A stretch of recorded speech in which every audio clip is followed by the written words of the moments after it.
Laurent Richard, donc, merci beaucoup de nous avoir rejoints sur ce plateau. Vous êtes le fondateur de Forbidden Stories, un réseau international de journalistes qui a pour mission de poursuivre les enquêtes d'autres reporters. On va y venir.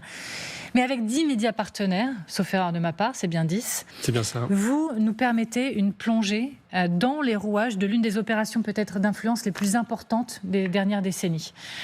Comment la Russie s'impose-t-elle ? Impose-t-elle sa propagande en Afrique ? Vous vous arrêtez sur la Centrafrique. L'un des principaux outils pour les Russes de cette propagande, instrument, l'une des principales armes, c'est les journalistes.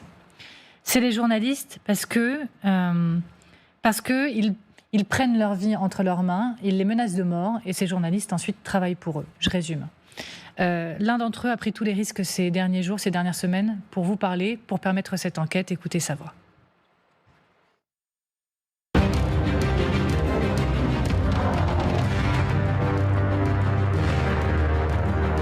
Plusieurs Centrafricains le savent, mais ne savent pas comment dénoncer par peur d'être séquestrés.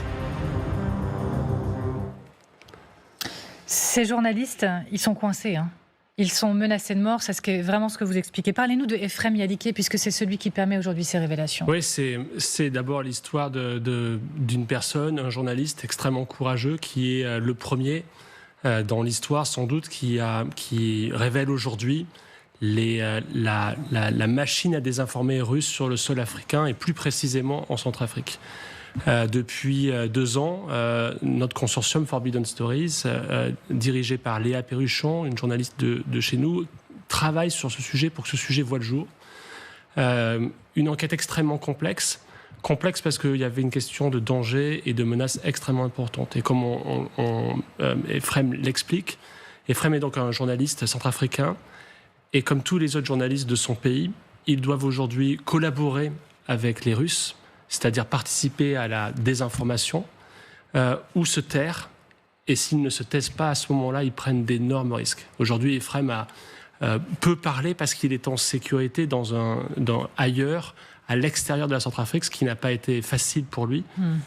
Mais les informations qu'il nous a transmises et sur lesquelles le consortium a travaillé, vérifié, et puis on est allé voir d'autres sources, sont extrêmement importantes pour comprendre l'échelle de cette désinformation, les acteurs, l'après-Prigojine et l'impact que cela peut avoir. Vous avez posé toutes les bases. On va ouvrir tous les tiroirs maintenant ensemble. Il faut préciser qu'il dispose de nombreuses preuves. Il n'arrive pas avec quelques déclarations et 2 SMS, si je devais résumer. C'est du lourd. Oui, c'est du lourd. C'est une investigation journalistique qui a pris 2 ans. La première fois que Léa Perruchon le rencontre, il vient avec un disque dur et il lui montre des dizaines, des centaines de messages qui permettent en fait de comprendre l'organigramme russe. Qui fait quoi et qui demande quoi à quel journaliste. Et précisément dans son cas, on lui a demandé, des Russes lui ont demandé d'écrire des articles en faveur des intérêts russes. Et de les écrire contre rémunération. C'est assez bien rémunéré quand on compare au niveau de salaire local. Le salaire moyen en Centrafrique, c'est à peu près 114 € par mois. Pour chaque article publié qui vantait les intérêts russes, il recevait 30 000 francs CFA, soit 45 €. Donc en peu de temps, il a réussi à doubler, voire à tripler son salaire. Donc les Russes faisaient appel à lui, comme ils font appel à d'autres, pour distribuer, pour d'abord faire le matin une revue de presse, ce qu'on dit sur nous, les articles positifs, les articles négatifs, et ensuite publier une sorte de contre-attaque informationnelle en publiant une forme de démenti, déguisée sous forme d'article, qu'Efrem envoyait à son tour à d'autres journalistes et recevait donc de l'argent en échange de ça. Il faut comprendre qu'on parle d'une échelle quasiment industrielle de la désinformation. Quelque chose qui m'a marqué dans votre papier, c'est que les Russes, c'est pas quelques agents dissimulés comme ça. Ils sont installés. Ils ont un QG, ils ont une prison de haute sécurité pour y mettre les opposants. C'est ça, cette réalité. C'est une opération globale. Ça a d'abord commencé par donc une arrivée en 2018 en Centrafrique des Russes, une coopération militaire avec des instructeurs de Wagner venus renforcer les rangs militaires du pouvoir centrafricain. Les Russes étant intéressés à la fois pour le pouvoir qu'ils pouvaient prendre sur place, pour la géopolitique qu'ils pouvaient diriger sur place, et aussi pour les intérêts énergétiques, miniers et différentes ressources qu'ils pouvaient avoir sur place. Mais ensuite, ils ont installé effectivement tout un écosystème russe qu'Efrem a bien connu. C'est-à-dire qu'il recevait ses ordres d'abord depuis une pâtisserie locale en voyant un certain Misha, sur lequel on a enquêté et dont on a réussi à découvrir la réelle identité. On en parlera peut-être plus tard. Tout à fait.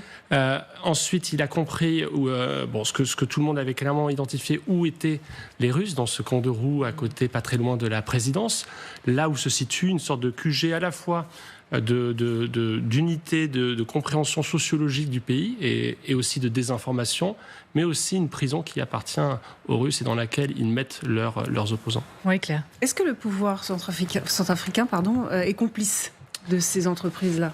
Oui, il est. Structurellement, le pouvoir centrafricain a fait venir et a accepté la présence des Russes. On a même eu un ministre du gouvernement centrafricain qui a posé avec un t-shirt et marqué « Je suis Wagner ». Donc on en est là. Il y a eu des opérations de désinformation avec des usines à trolls dont les sièges même se trouvaient physiquement près de la présidence centrafricaine. Vous écrivez que selon 2 journalistes centrafricains, une usine à trolls serait liée à la présidence. Voilà, vous l'écrivez. Oui, et c'est ce qu'on voit aussi se répliquer dans d'autres pays comme le Mali, comme le Burkina Faso, comme le Niger aujourd'hui.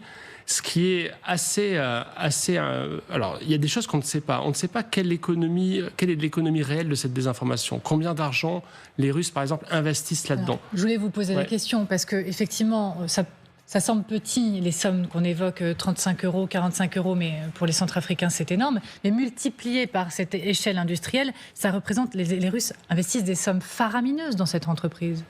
Sincèrement, précisément, on ne sait pas combien ils investissent. Alors, ce qu'on sait, Efrem nous a transmis des tableurs Excel dans lesquels on voit des sommes dépensées en Centrafrique, par exemple, je crois au cours du mois d'avril 2021, 28 000 € dépensés pour pratiquer de la désinformation. On a du mal à avoir une échelle globale du budget. Ce qui est sûr, c'est que c'est dans ces pays où le revenu est faible, désinformer coûte finalement beaucoup moins cher qu'informer. Et informer est bien plus dangereux que désinformer. Et c'est rapporté aux gains que la Russie fait derrière en ayant accès aux minerais. Les gains sont énormes parce que, en fait, cette désinformation, elle sert à quoi ? Donc, déjà, elle prend plusieurs formes. C'est l'écriture d'articles, l'écriture de communiqués de presse, la maîtrise d'une radio. On est dans un pays où 10% seulement de la population a accès à Internet, 60% de la population est analphabète. Donc, la radio est un vecteur essentiel d'information ou de désinformation. Les Russes ont développé leur propre radio aussi sur place dès leur arrivée au pouvoir et finalement ils ont eu une vraie stratégie assez efficace et grâce à ça ils ont pu avoir aussi l'opinion publique avec eux et c'est comme ça qu'on a vu aussi des manifestations contre les intérêts français ou occidentaux ou des Nations Unies se propager rapidement sur le territoire. On va en reparler ça aussi, mais une question de Xavier. Ce qui est très intéressant, c'est que vous racontez vraiment toute l'histoire. Et on voit bien que Efrem Yalik Ngonzo, c'est la proie idéale pour un système qui, en Russie, en Union soviétique, existe depuis toujours, qui est à bas bruit, parce qu'en fait, il est proche du président, il soutient l'action que mène à ce moment-là en Centrafrique le président Touadéra, et puis il se dit que finalement, les Russes, c'est peut-être pas une mauvaise chose au début. Il adhère, alors il y a l'argent évidemment qui lui permet de reprendre ses études, de vivre mieux, mais il y a une petite graine. Je vais vous soumettre quelques mots, cette citation. En tant que Centrafricain, quand j'ai vu les chars, les armes, je me suis dit que c'était une bonne chose, que d'ici peu, il y aurait la paix dans le pays. Parce qu'au début, effectivement, lui, il y croit. Oui, ça c'est important de bien le préciser, c'est-à-dire que c'est à la fois une proie et, si je peux me permettre, c'est aussi un héros. Aujourd'hui, oui, bien sûr, évidemment. Et c'est au début, quand il voit les Russes arriver, on est en Centrafrique, on est en 2018, le pays sort d'une crise sanglante et il voit les Russes arriver et quand il les voit en faiseurs de paix. Et les armes des Russes qu'ils voient aussi débarquer se disent, ces armes-là vont pouvoir imposer une paix dont on a bien besoin. Et par esprit patriotique, il se met à travailler, à dire oui à ce Misha qui rencontre dans cette pâtisserie, qui lui demande s'il peut écrire un article. Et il se dit, bien sûr, je le fais. Au début, c'est une information biaisée, elle n'est pas truquée tout à fait. Non, pas truquée tout à fait. C'est l'art de la désinformation efficace, c'est qu'il faut que ça sonne assez vrai pour que ce soit distribuable et puis pour que ça puisse se répandre. Et puis, donc au début, Efrem a ce regard-là, effectivement, sur voyant les Russes arriver. Et puis, il y a un événement qui va changer son regard, qui va transformer sa perception. Un jour, ce Misha l'amène sur un lieu je crois, à 3-4 heures de Bangui, où Misha lui dit, écoute, il y a des civils qui ont été victimes d'exactions, et nous, les Russes, on les a protégés. Il va voir ces civils, ce sont des éleveurs de bétail de Peul, et qui sont blessés, hachés, et il sent quelque chose de bizarre. Il sent une forme que ces victimes n'osent pas tout dire. Et puis, quelques semaines plus tard, il va confronter Misha pour lui dire « Mais j'ai l'impression qu'il y avait une mise en scène et j'ai l'impression qu'en fait, ils n'ont pas été victimes de rebelles, mais qu'ils ont été victimes des Russes. Qu'est-ce qui s'est passé ?» Misha lui dit à ce moment-là « Oui, effectivement, c'est nous, c'est les Russes, par erreur. On les a violentés et on a voulu couvrir ça par toi. » Ce qui va se passer, c'est que donc Misha lui confie ça. Un mois plus tard, un journal concurrent révèle l'information et révèle que en fait c'était les Russes qui avaient attaqué ces populations civiles. Et dès à ce moment-là, ça tourne très mal pour Ephrem parce qu'il est suspecté d'être la fuite et d'être celui qui a fait fuir. Il est en danger de mort là. Là, il est en danger de mort. Il amène à 35 km de Bangui, dans une forêt. Il l'installe à l'arrière d'un véhicule. Misha, qui a une arme à la ceinture, pose l'arme entre les deux et il dit « Écoute, tu vas avouer et on va te tuer dès aujourd'hui et tu sais qu'on peut le faire. » Là, il comprend réellement pour qui il travaille, il comprend qu'il est en danger, il comprend qu'il doit quitter cette organisation-là et c'est à ce moment-là qu'il commence à contacter et à discuter avec Forbidden Stories pour pouvoir donner ces informations pour que ça serve à tout le monde. Il faut qu'on s'arrête quand même sur ce fameux Misha, parce que son parcours en dit long en fait sur le système. Vous pouvez nous le présenter un peu? Son vrai nom c'est Mikhail Mikhailovitch Prudnikov, et derrière c'est la galaxie Wagner. C'est plus que le sein de la Centrafrique, c'est le Soudan. Enfin, il nous montre toute l'étendue de cette ingérence. Ouais, alors c'était une personne qui voulait rester discrète et qui n'était pas censée être outée comme on le fait aujourd'hui, comme tout acteur d'influence ou d'ingérence russe évidemment. Donc c'était un homme discret qui se présentait sous le pseudo de Misha, et nous on a travaillé et utilisé avec les outils de nos 10 partenaires du consortium. On a confronté ces images-là avec des stocks d'images existants et on a identifié, on a trouvé son réel nom, Mikhail Prudnikov. Mikhail Prudnikov a travaillé auparavant au Soudan. Il travaille pour Africa Politology, qui est une organisation sanctionnée aujourd'hui par le Trésor américain, très proche et financée par la galaxie Prigojine, les anciens de Wagner. Ce que ça montre aussi, ce que cette enquête montre aussi, c'est que Prigojine est mort. En tout cas, on a annoncé sa mort. Mais la désinformation de Wagner ou des Russes continue. Alors après, il s'est passé des choses dans la galaxie Wagner.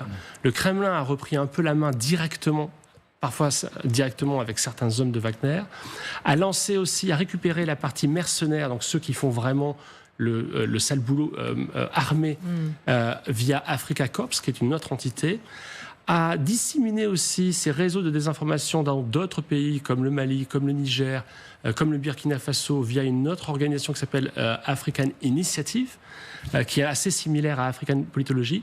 Mais tout ça, c'est la galaxie Prigojine et c'est évidemment le Kremlin qui est derrière ça. Oui, si on dézoome un peu, l'intérêt pour les Russes, c'est quoi? C'est la désinformation coûte peu cher au regard des gains que la Russie engrange en prédation économique. Qu'est-ce que derrière, à quoi a accès la Russie une fois que elle s'est infiltrée comme ça dans les esprits en Centrafrique? En fait, ce qu'on voit, c'est qu'il y a un pattern, c'est-à-dire un comportement qui est à peu près le même dans à peu près ces mêmes pays depuis 2018, quel que soit le pays.